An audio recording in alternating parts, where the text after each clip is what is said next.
Hello and welcome to U.S. History After School, Lesson 12, The Roaring 20s. This lesson follows Chapter 24 of the OpenStax textbook, which is totally free, totally awesome. If you don't have a copy of the OpenStax textbook, you can find a link to it in the description of this video. OpenStax is used in consultation with the Florida Gateway to American History text to make sure that important Florida state standards are met in this lesson. This video is best viewed as part of the U.S. History After School playlist. You can also find a link to that playlist in the description of this video. As the 1920s emerged, the United States was experiencing wealth, prosperity like had never been experienced before, here or elsewhere. That wealth and prosperity totally transformed the day-to-day lives of American citizens. And more, the United States is shaping into something increasingly recognizable to us as the country that we grew up in. One of the big explosions of American culture in the United States in the 1920s was in the area of movies. And so this is the era of the very first big Hollywood superstars like Rudolph Valentino, like Charlie Chaplin. No one was bigger than Charlie Chaplin. You can read about them in the OpenStax textbook, and we'll get to see Charlie Chaplin in action here in just a few minutes. Of course, the first movies were silent films. That all changed in 1927 with the debut of the movie The Jazz Singer, starring Al Jolson, was the first talkie. In this film, most of the film continues to be silent like the movies that came before it, but the musical numbers have sound, and there are occasional points surrounding the musical numbers in the film where the actors speak, and this wowed audiences who had never experienced anything like that before, and it transformed the art form. From that time forward, that was the beginning of the end of the silent films and the emergence of movies as we know them today. Nothing says movies like Hollywood, California. Interestingly, Hollywood was not the original center of the motion picture business. That was Paris, and American motion pictures were centered in New York City. You'll see a video here in a few minutes that explains how Los Angeles and the LA suburb Hollywood became ground zero of movies and what Thomas Edison had to do with that. Of course, to get to the movie theater, you either got to walk or you got to drive, and this is the first era where driving to the theater and to work and to wherever else you need to go becomes something that more and more people can do. Henry Ford is the big name behind this. He's not the inventor of the automobile, but he streamlined the production process through the use of assembly lines in a way that allowed him to greatly increase the number of cars that were made, resulting in a decrease in the price of cars.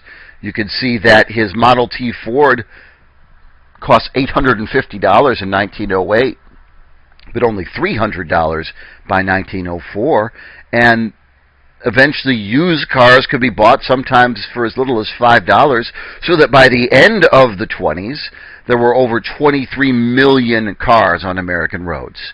That means you don't have to live as close to the factory, so now housing opportunities are greatly expanded, and it also means you can travel. So destination vacation locations. It's not a good poem, but it is a poem and it's kind of freestyle. Maybe I should challenge Eminem to a freestyle rap battle. Destination vacation locations. I really suck at this. Let's get back to the lessons. See? I rule. So we'll see a little bit about Mr. Ford and the automobile. Look out the window on a clear day from your automobile. You might see an airplane flying in the sky.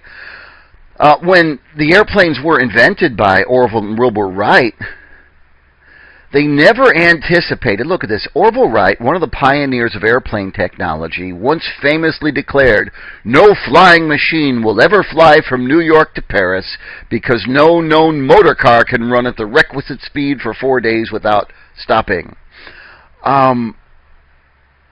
This fellow, Charles Lindbergh, proved that wrong, being the first person to fly across the Atlantic Ocean, flying from New York to Paris in 33 hours. This made Lindbergh a celebrity, the likes of which the United States had never seen before. This was a national hero.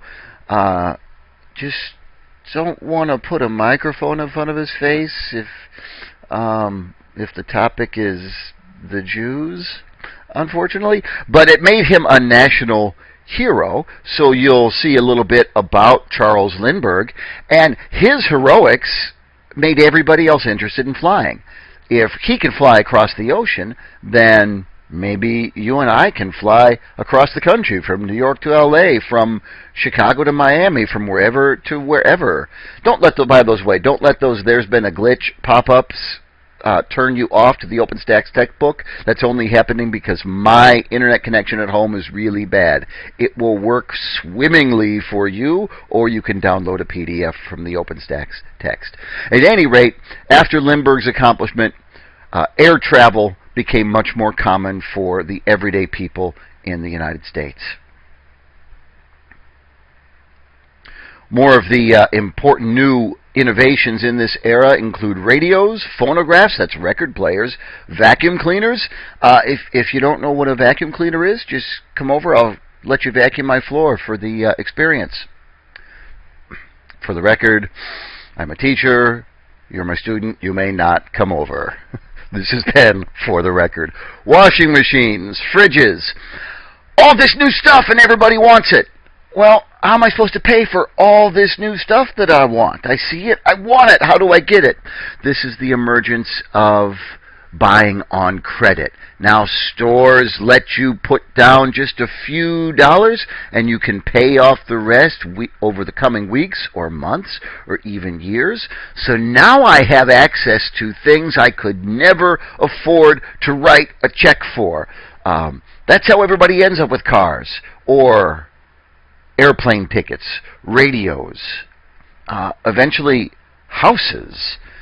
So all of this innovation transforms the economy not only by making more things available, not only by employing more people to build the more things that are available, but then through credit, allowing more people to buy the things that are available that were built by the people who got jobs at the companies that innovated the stuff that made the things more available. I just wrote that sentence with my brain. That's why I make the big social studies money. Radios in every home led to a massive expansion of the advertising industry. We've got to get the word out about all this new crapola so that your money can become our money and our stuff can become your stuff. That's how buying and selling works. I know that. I just looked it up. Now with the radio in so many homes, you don't have to do anything. You've got virtually a captive audience. People are sitting around the radio listening to the news, listening to radio shows, a lot of comedy shows, drama shows, music shows, sports, and they're already sitting right there.